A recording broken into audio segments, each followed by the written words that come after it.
Bonjour, peuple de France, bonjour, peuple français. C'est toujours un plaisir de venir vers vous en tant qu'acteur politique. Je pense que ce n'est pas des jours heureux que nous passons avec cette pandémie. Bon, il faut faire avec. Et donc, je pense qu'au niveau des autorités de notre pays, je pense que le message est arrivé à bon port. J'étais un peu gêné au niveau de la terminologie entre les produits de première nécessité et des produits essentiels, ce qu'on appelle les produits fondamentaux. Et donc, au niveau de la nomenclature du commerce, nous sommes très précis à ce niveau-là. Nous parlons plutôt de produits de première nécessité, pour ne pas dire les produits courants que nous avons l'habitude d'utiliser au quotidien. Et donc, le message est arrivé auprès des autorités. On parle dorénavant des scénarios, parce qu'il ne fallait pas partir simplement de modèles mathématiques, c'est-à-dire la prévision, qui nous embarque dans des certitudes, parce que en prévision, il y a le recul, une base de données, l'historique. Après, c'est une projection mathématique qu'on ne peut plus modifier. Et c'est là où on rentre dans les certitudes. Alors, vous avez dit qu'il fallait lire un peu la thèse de Michel Caudet, crise de la prévision, oui et non, et sort de la prospective, c'est-à-dire la planification stratégique, le plan A, le plan B, le plan C, et puis etc. Et donc, en tant qu'acteur politique, je suis résident à Crète, je suis un Crélois, et je suis dans cette grande région, le Hauts-de-France. Et donc, je voulais toujours apporter ma contribution sur cette pandémie qui fait du mal à tout le monde. Et donc, on parle de l'asymptotique, c'est-à-dire nos enfants, semble-t-il, vis-à-vis de ces virus, ils sont asymptomatiques, c'est-à-dire qu'ils ne présentent pas des signes de la maladie. Ils sont quand même agents, ils peuvent en tout cas transmettre la maladie. Donc, il faut toujours partir des modèles existants. Cette pyramide de Maslow, pour hiérarchiser en tout cas nos priorités. Et donc, je n'ai pas compris au niveau du ministre de l'Éducation nationale qui a dit qu'il allait renforcer les protocoles pour bien accueillir nos enfants. Et moi, je pense que la base d'une pyramide, c'est en bas, c'est-à-dire qu'il y a plus d'écoles primaires et de maternelles que de collèges. Il y a plus de collèges que de lycées, et il y a plus de lycées que les universités. Donc la pyramide, c'est quelque chose de comme ça. Et donc, nous évitons les effets de masse.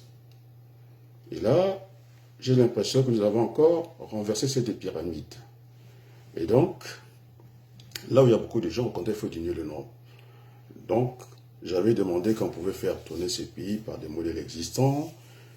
Lorsqu'il y a la pic de pollution, à Paris, on travaille par le différencier alterné.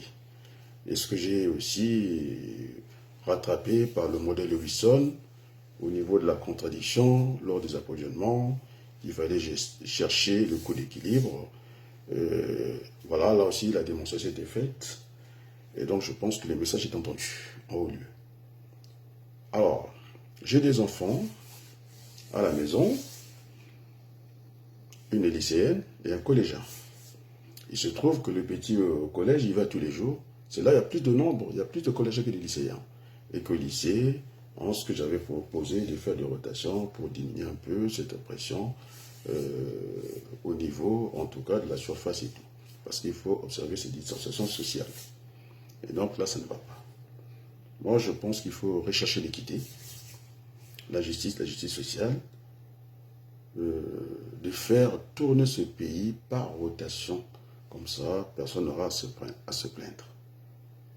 Par le système d'immatriculation des entreprises, on classait certaines entreprises, les entreprises avec un numéro impair d'un côté et les entreprises avec un numéro pair. C'est-à-dire, je parle du dernier chiffre, en tout cas, d'immatriculation des entreprises. Et là, on fait tourner la moitié des effectifs. Donc on casse la vitesse du virus en deux. Et comme ça, là, on va vers l'intérêt général. L'équilibre général qu'avait plaidé d'ailleurs Pareto et aussi Wilson. Donc les modèles existants, il faut en tout cas s'en servir, s'en saisir. C'est pas l'heure où il faut vraiment réinventer la roue. Et donc c'est pourquoi j'avais fait cette proposition-là. Et donc je demande au ministre de l'Éducation nationale, parce que c'est le même ministère, il faut éviter ce cafouillage-là. Lorsque on a subi la première vague de la Covid-19, on doit tirer les enseignements. C'est ce qu'ont fait les médecins. La prise en charge d'hier n'est plus celle d'aujourd'hui. Et pourtant, on est en dépassement de pic. Donc, il faudrait que le gouvernement évite le tâtonnement. Dans un même ministère, c'est de la cacophonie.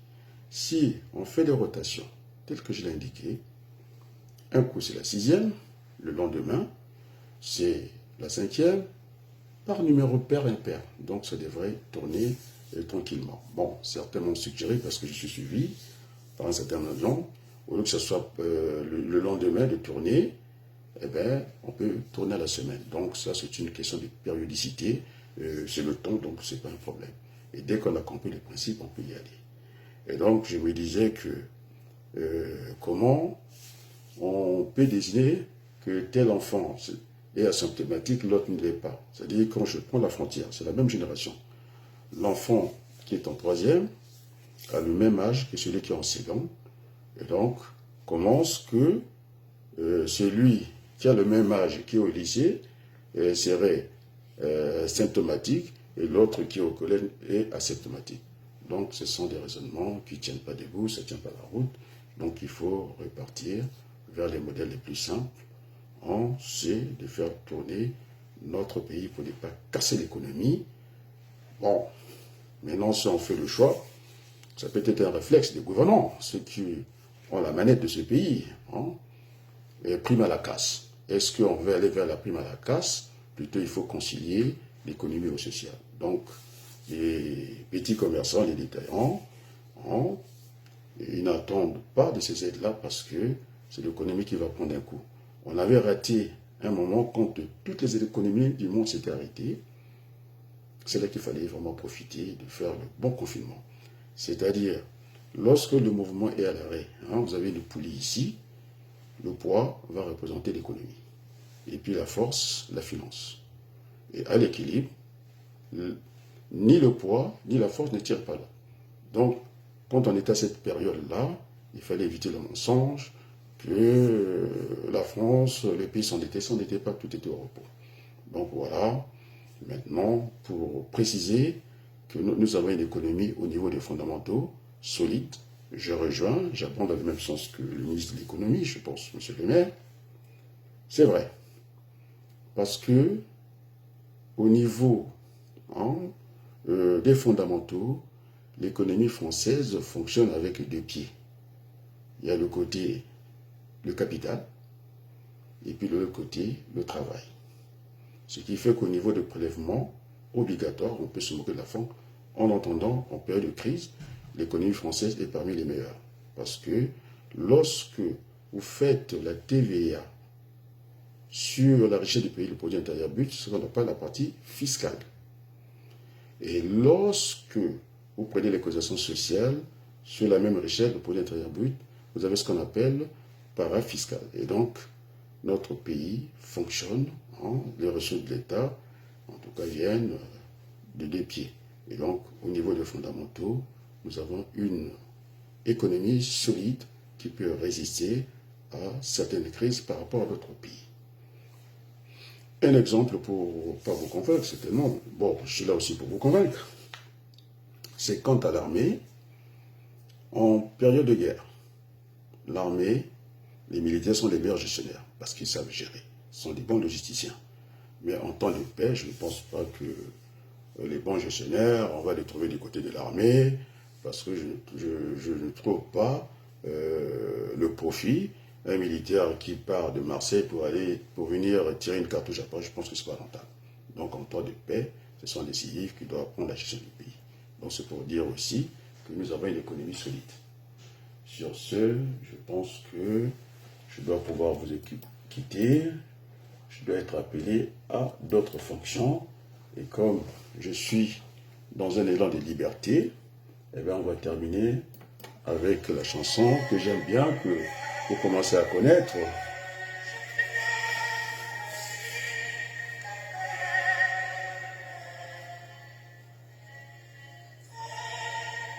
Je vous remercie de pouvoir, de votre gentillesse de m'accepter chez vous. Sur ce, je vous dis un grand merci et puis assez rapidement. Merci en tout cas et ensemble, nous allons en tout cas vaincre le virus, la Covid-19. Merci beaucoup.